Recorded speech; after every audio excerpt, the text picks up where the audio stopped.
talked to professors at Utah State University about redesigning courses, this was the one that was like, oh, but we can't do it using this process. So we thought, well, if we're going to lead by example, we better do it to one of our own. So I took my entry-level learning theory class for master's students in instructional design and said, okay, if I'm going to do this, how would I do it? So I'm going to give that task to you because learning theory is one of those classes that master's students typically would love to get rid of. So let's just do the cool, sexy stuff, which is all the tools. I'll do just enough instructional design theory that I can do good things with the tools. But that learning theory stuff, we don't want to do that. Every student that I interact with today, and it's 10 years since I taught those classes, when I say, what's the class that you like the most from your program? They will say, oh, it's the learning theory class. Because we designed it using these principles.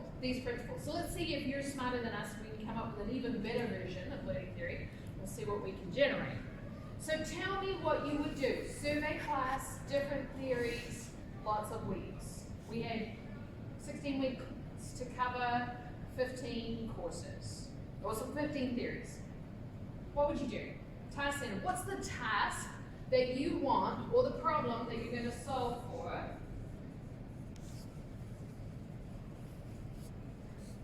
From learning theory. What do you want instructional designers to do with the theory? Build a course for each theory. Okay, but you only got one semester. I know. 3 credit class. You can develop a... We said 15-minute course. Yeah. Yeah, you can do it. Okay, so you're going to do a course. I like it, but tell me what the task is. I thought the task... Okay, the task is to build a course, but what is... I'm using that help me specific understand what the theory. problem is. What is it about master's students in theory that they don't do? It's taking the theory into practice. Yeah, they don't apply. Right. So they suck it up in the class and then they dump it on a test. So then they never remember it. And if you have them present on the theory that they did in their group, which is a very common activity across all of the top programs, the only theory they remember is the one they presented on. So if they presented on constructivism, everything looks like it should have constructivism applied to it. If they were behaviorists, they're locked in to just the one they did, which for me as an instructor was a monumental problem. Like we want them to know all the theories. So I can't do that because the end result is exactly opposite of the intent of the course, which was to teach them how to apply them all. Yes? My doctoral seminar classes, we did exactly that. I thought would have been interesting is if, at the beginning of some classes, they have you sort of pair up with someone and you have to interview that person and then describe that person to everyone else, basically. So which is kind of annoying extracurricular activity. But what might be kind of interesting is if, like, as teams, like here I'm on a team, I'm on another team. So yeah, we know our constructivism, whatever, but then you're doing sort of collectivism or something like that. We have to sort of talk to each other and figure out what's similar, what's different about it, and then return to each other. So like you're sort of not just focusing on your own, but you're focusing on at least one other learning theory, that's one thought. Okay. It gets you some of the way there, but it doesn't get you all of the way there. So let's think, what do you already know about? So this is your activation. What do I already know? And so we had to make some pretty big assumptions under the activation portion of this when we're trying to trigger what do they know. And we said students know how to read the textbook. So we made some pretty big assumptions that they could read the chapters for each of those topics and know about without me having to do anything. So what I wanted to do was to demonstrate, if I could just assume that students would read the chapter. Now I could get them into the demonstration mode where we were going to do some stuff in class about how to apply behaviorism, because that's kind of usually big stuff. So I'd bring some stuff to class to teach them how to apply a theory. And then we'd repeat that process for the rest of the semester with every other kind of theory. But I had to find a really, really small task that they could apply the theory to. What could they teach all their friends? And graduate students are highly motivated by food. So we said, how about we have them make a peanut butter sandwich as their instructional task? Because it's simple. Depending on how you break down the task, it's about 5 to 7 things you got to do. It's a short list, lots of funny YouTube videos on how to make peanut butter sandwiches. So we could condense it down, a very small thing that we're going to apply the theory. We didn't care about peanut butter sandwiches at all, but we cared about how they were going to apply the theory and how it was going to look different every single time they taught that task. So the task would become automatic. The application of the theory would be then the piece that we could vary options. So we demonstrated it here. So our subtask was then this idea of making a peanut butter sandwich, but our primary task was applying the theory. So we demonstrated it using behaviorism, and then they got to practice down here. This is your application section. And they got to do that every week. Now we added in some additional complexity as we went through. We had them write a lesson plan. We had them, somebody had to role play being the teacher. Somebody had to be the evaluator. So we could put them into teams to do it. Because we wanted them to say, if I was giving you a lesson plan that was strictly constructivist, could you execute these instructions using these materials provided for you? So, and then somebody had to be the student and play dumb. I don't know. Okay, so you told me to apply the peanut butter, but you didn't give me a tool, and I have a choice of tools, and you didn't tell me to take the lid off the peanut butter, so I just keep hitting the top of the peanut butter jar with my tool of choice.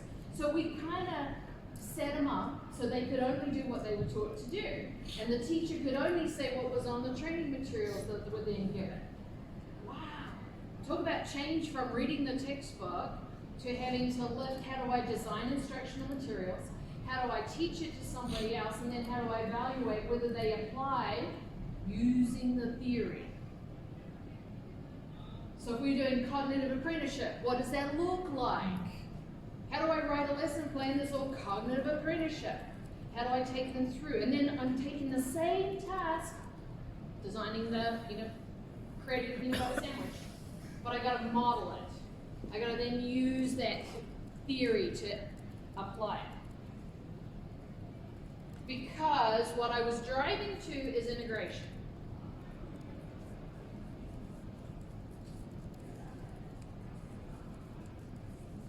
I wanted them to do something different. What are they going to do when they get out there as an instructional designer that allows them to pivot from one theory application to another theory application, and to be able to talk about the affordances? Okay, when I do it this way, I can expect these kinds of results. Or it's going to take more time to develop materials. Or the learner's going to struggle because we don't have enough system supports. But they could talk about the different theories because they had done them all. And they didn't just have a favorite one because that's what they did in their classroom presentation.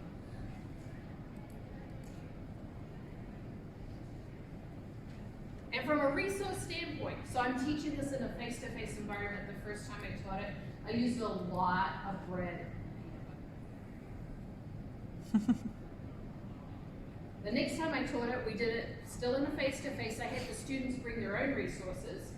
And when we got to constructivism, oh my gosh, they blew my mind. They came with things like waffles and bagels and every kind of bread tool they wanted. They had spatulas, they had all kinds of things. They had forks and spoons and knives and everything. And they allowed the student to choose their medium that they were going to put the peanut butter on and what kind of tool were they going to use. And then did it give a different kind of sandwich? And what does sandwichness mean? And they really dug into constructivism in a way that was really cool. But then we had this problem the next time I taught the class. Everybody wanted to take learning theory because it was interesting. It was stretching their minds as to how they were going to do instructional design differently. Where historically it had been a class that nobody wanted to take. Super boring, survey, information overload. Did I increase the amount of information? No. If anything, I made it more challenging, but more interesting. Because they could see how it was going to change what they did as an instructional designer. Ask me a question. Kind of off the wall. Did you ever teach this online without the classroom? I did. I didn't teach it online in the way that you would think. I did teach it remotely. So we had a distributed network. Utah State is an agricultural university. So I was teaching through the satellite system. And I had them bring their materials. How are you going to do that? And then put them into groups online to share materials. Because something changes when you have to be the student, when you have to be the evaluator, when you have to be the teacher. It changes you as an instructional designer. Oh, I gotta use those terrible materials that my teammate created? Because now you can see through a different lens. So we did do it remotely. Not nearly as fun when you get to touch the peanut butter and do the stuff in person, but still incredibly effective. Sorry. Yeah, and going back to the assessment issue, how do you assess your student if you change the instruction, that is the instructional effect? So we had them design sets of instructional materials as a team. And so we had them evaluate themselves and how were they creating according to what were the elements of the theory, and then did I use the theory, and how well was the student able to produce an end result based on the theory, so that they could say it was a weakness in our materials, it was a weakness in the theory, it was really hard to apply this in this task because, and at the end of the semester we used some self-reflection tools to say, would it have been different if we'd used a cognitive task rather than a physical task? But a physical, simple task was easy to apply from a simplest case.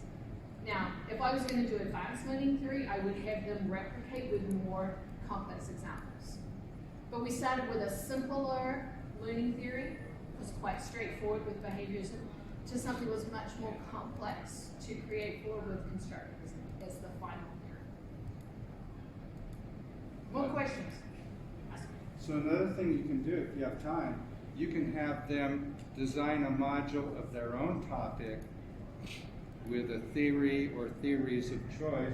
Just have them prepare the instruction and also justify, document why they chose that theory or those theories. You could have them pilot test that. I mean, again. Yeah, it depends what the intent of the Yeah. course is. We were trying to create a survey of different instructional theories, and you've got to say, what's the intent? What do I want them to do with this information at the end of the course? Because every time people come to workshops, they come to some kind of course, they're expecting to get something. And if it doesn't change their behavior or the way they do it, even if they hate the content, I will never use any of that because it has to change them or it's a waste of time.